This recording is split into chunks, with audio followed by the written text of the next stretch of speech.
શુદ્ધ નહીંથી ચૂત થવું એટલે પ્રશ્ન છે. ત્યાં એમ કહ્યું છે ને પાઠમાં કે આત્મા જે શુદ્ધ ચૈતન ઘન આનંદ કંદ છે એનો અનુભવ થવો એ શુદ્ધ નહીંની દ્રષ્ટિ અને શુદ્ધ નહીંથી સ્થિર થયો. એ શુદ્ધ નહીંથી ભ્રષ્ટ થાય એનો મુખ્ય અર્થ તો એ છે કે શુદ્ધ ચૈતન સ્વરૂપ આનંદ છું એની દ્રષ્ટિ છોડીને રાગ છું પુણ્ય છું એવી દ્રષ્ટિ થવી એ શુદ્ધ નહીંથી ભ્રષ્ટ કહેવામાં આવે છે. મુખ્ય અર્થ તો આ છે. સમજાણું કાંઈ આમાં આવી વાતો ઝીણી. આ આત્મા અંદર વસ્તુ છે ને ચૈતન મહાપદાર્થ કીધો છે ને પરોત્તમ સારમાં 192 ગાથામાં મહાપદાર્થ છે. જે જગતના પદાર્થને પ્રસિદ્ધ કરે એ પદાર્થ છે. જગતના પદાર્થ બીજા છે કે નહીં એનો પ્રસિદ્ધ કોણ કરે? જ્ઞાન કરે છે. એવો જે જ્ઞાન સ્વભાવ મહાપ્રભુ પદાર્થ એની અંતરમાં અનુભવ દ્રષ્ટિ થવી, પુણ્યને પાપના રાગથી ભિન્ન પડીને અનુભવ થવો એનું નામ શુદ્ધ નહીંમાં દ્રષ્ટિમાં આવ્યું એમ કહેવાય છે. સમજાણું કાંઈ? આવી વાતો આવે છે. શુદ્ધ નહીંથી ચૂત થવું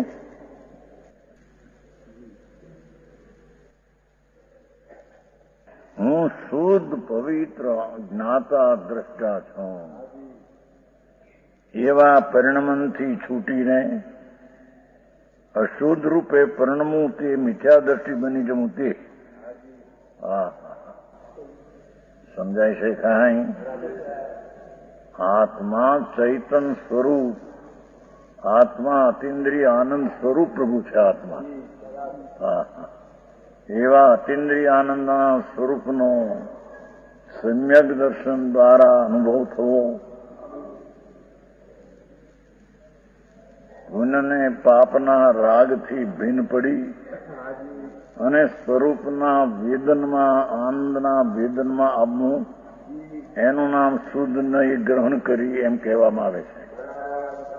અને એનાથી ભ્રષ્ટ થવું એટલે કે શુદ્ધ ચૈતન મૂર્તિ છું એવું જે પરિણમન આનંદનું છે એમાંથી ભ્રષ્ટ થવું એટલે રાગના પરિણમનમાં એકલું આવી જવું. પુણ્યને પાપનો રાગ એ રાગના અશુદ્ધ પરિણમનમાં આવવું એ શુદ્ધ નહીંથી ચૂત થવાનું લક્ષણ છે. નિર્મલજી જેની વાત છે છોકરાઓને સમજાય એવી છે. 8 વર્ષના છોકરા કેવું જ્ઞાન પામતા, આ તો અત્યારે બિચારા 60 વર્ષના ઠેકાણા ન મળે છે. સમજાણું કાંઈ? આવી વાતો આવે છે. અહીંયા કે છે કે આત્મા સમ્યક દર્શન પામે એમાં આત્મા પવિત્ર શુદ્ધ ચૈતન છે એનો અનુભવ થાય. એવા અનુભવમાંથી જે ભ્રષ્ટ થાય અને વળી રાગ ને પુણ્યના પરિણામનું પરિણમન જ એનું એકલું રહે છે. એમ છતાં જીવને મિથ્યાત સંબંધી રાગાદી ઉત્પન્ન થાય છે. જોયું? મિથ્યાત સંબંધી રાગ ઉત્પન્ન થાય છે. અસ્થિરતાનો રાગ એની અહીં વાત નથી. પુણ્યના પરિણામથી હું છું અને એ મને લાભદાયક છે એવી મિથ્યા દ્રષ્ટિ પણ ઉત્પન્ન થવું જીવને મિથ્યા સંબંધી રાગ જ ઉત્પન્ન થાય છે. એ સંબંધી એને રાગ ને દ્વેષ ઉત્પન્ન થાય છે. એ શુદ્ધ નહીંથી ચૂત થયો એમ કહેવામાં આવે છે. સમજાણું છે કે સ્વરૂપ જે આત્માનું ચૈતન ભગવાન એનો અનુભવ આનંદના સ્વાદમાં આવવું એનું નામ શુદ્ધ નહીંને ગ્રહી અને સમ્યક દ્રષ્ટિ કહેવામાં એ જીવ જયારે રાગના રૂચિમાં આવી જાય છે અને સ્વભાવની રૂચિ નાશ થાય છે ત્યારે તે મિથ્યા દ્રષ્ટિ થઈ જાય છે. રૂચિ પલટવાથી રાગની અહિંસા એ ધર્મ જે માનતો, રાગની ઉત્પત્તિ તે હિંસા અને રાગની અણુત્પત્તિ તે અહિંસા એમ જે માનતો એ ફરીને માનવા લાગ્યો કે રાગની ઉત્પત્તિ તે પણ અહિંસા છે.